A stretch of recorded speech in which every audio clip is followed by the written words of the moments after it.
Better safe than sorry. It was mid-afternoon when the word first came that there had been a shooting in the busy suburban community. This event seemed unlike the other reports of community violence. There was no obvious reason for the attack. No fight between drunken friends.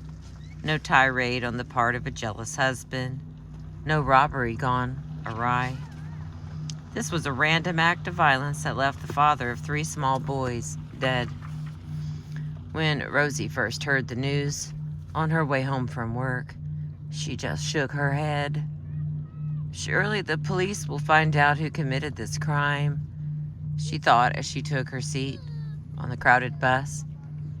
Such a heartless killer could not remain at large for long.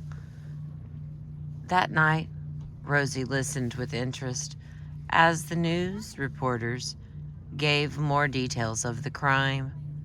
Local leaders urged the community to remain calm and encouraged people to go about their normal business. Now, just what does that mean, she thought. Normal business? How can there be normal business when there is a killer at large? I will just do a few things to make myself safer. First, Rosie decided to stop taking the long walks that she enjoyed every evening after work. Ever since she was a small girl, Rosie had loved to walk. In fact, when her mother was alive, it had been one of the few things that they had enjoyed doing together. It will be sad to stop walking in the evenings, she thought, but it is always better to be safe than sorry. She could hear her grandmother's voice inside her head as she said those words to herself. Her grandmother was a cautious woman who often reminded Rosie to play it safe and to take as few chances as possible. Rosie's grandmother had grown up in a poor family where every month the family had to scramble just to pay the rent. Chances are for rich people, her grandmother would say. People like us just need to survive. Perhaps her grandmother was right. The walks would need to go, at least until the killer was caught. As the days passed, the police received hundreds of tips concerning the crime, but none of them led to the apprehension of the killer. Some people thought they had seen him drive away in a large moving van.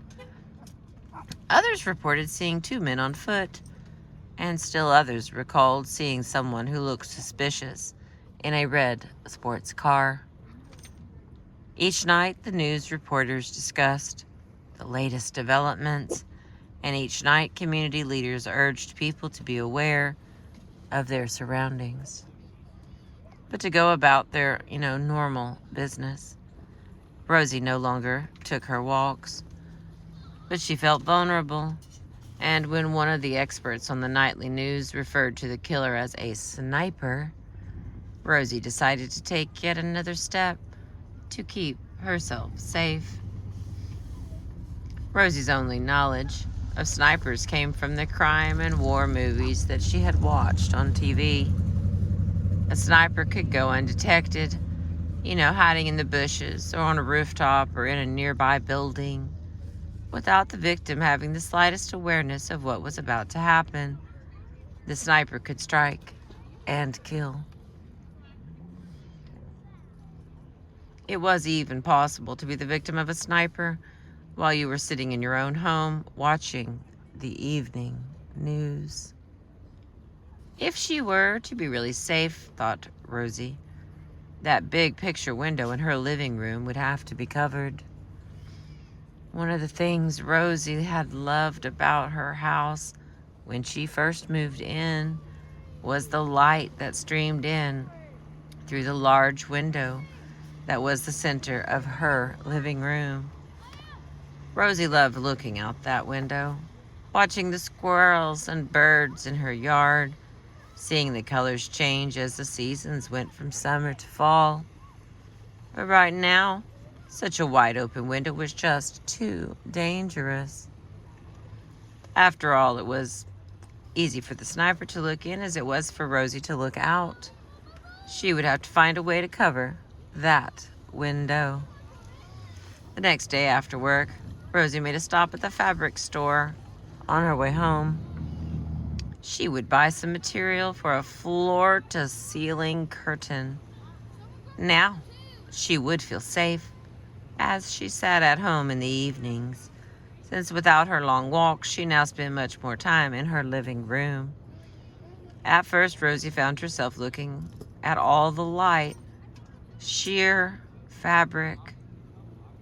Oh, if I must cover my windows, she thought, at least I will make curtains that are bright and cheerful.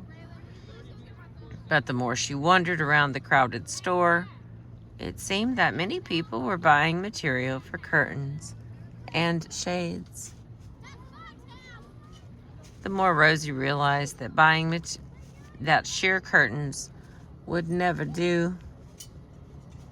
She needed heavy material that kept out all the light if she were to really feel safe, from an attacker so devious that he snuck up on people as they went about their everyday lives. Finally, Rosie settled on some heavy blue material with a floral print.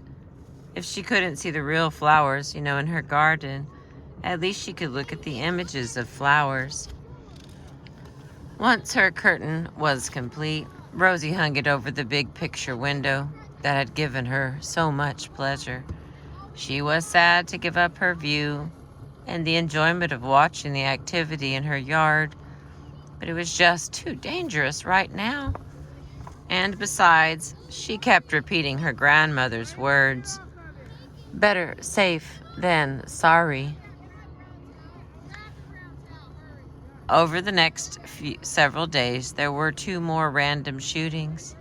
The anxiety in the community turned to near panic. People who had felt that their neighborhoods were safe and open now began to question if any place was free from random violence. Rosie continued to listen to the almost hourly police briefings without any substantial leads. The police began to caution residents to be on the lookout everywhere that they went. One no-nonsense lieutenant warned that the sniper might be anyone, even a neighbor, or a delivery person, anyone who was free to go about the community without being noticed. This last warning left Rosie feeling very fearful. She had assumed that the people she knew were safe from suspicion. But now this lieutenant was saying that the sniper might be anyone at all. One of the things that Rosie most enjoyed about the somewhat isolated neighborhood where she had lived was how friendly the other people were. Many of the residents had lived in this same small community for years. Rosie enjoyed the informal chats she would have with her neighbors as she worked in her garden or walked to the bus stop and rode their bicycles. Okay, wait a second.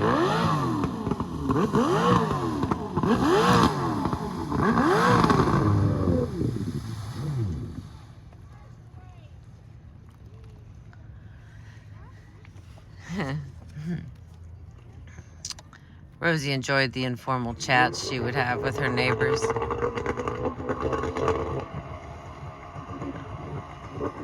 As she worked in her garden or walked to the bus stop, and she liked catching glimpses of people as they walked their dogs or rode their bicycles. But this sniper had changed all of that. Now people hurried to their homes. It was too unsafe to linger on the street corner for idle, friendly chatter. Rosie even noticed that she stopped making eye contact with people. Better not risk looking in the eye of a sniper. Better just to get inside her house and close her curtains. Since Rosie lived alone, these contacts with her neighbors had been one of her main sources of connection once she left work behind. Her neighbors were not her close friends, but being able to say hello and talk for a minute made life so much more pleasant. But Rosie was not going to be foolish just for a little conversation. Remember, she told herself, better safe than sorry. And besides, her neighbors did not much seem in the mood for sidewalk chatter these days either. Weeks passed.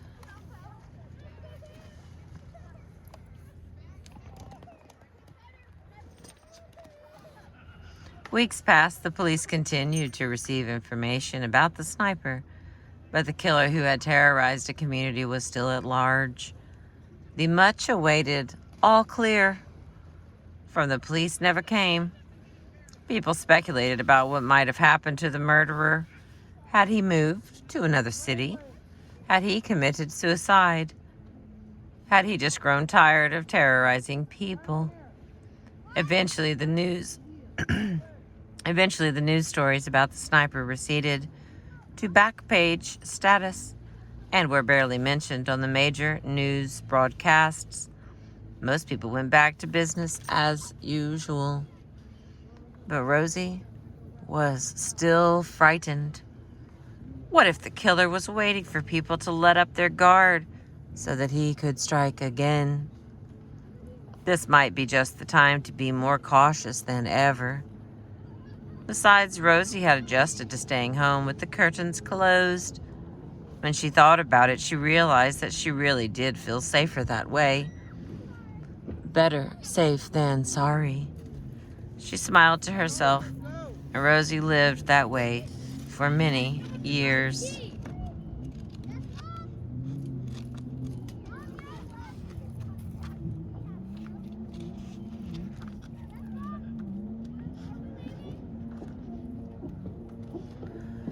Thank you. I appreciate you.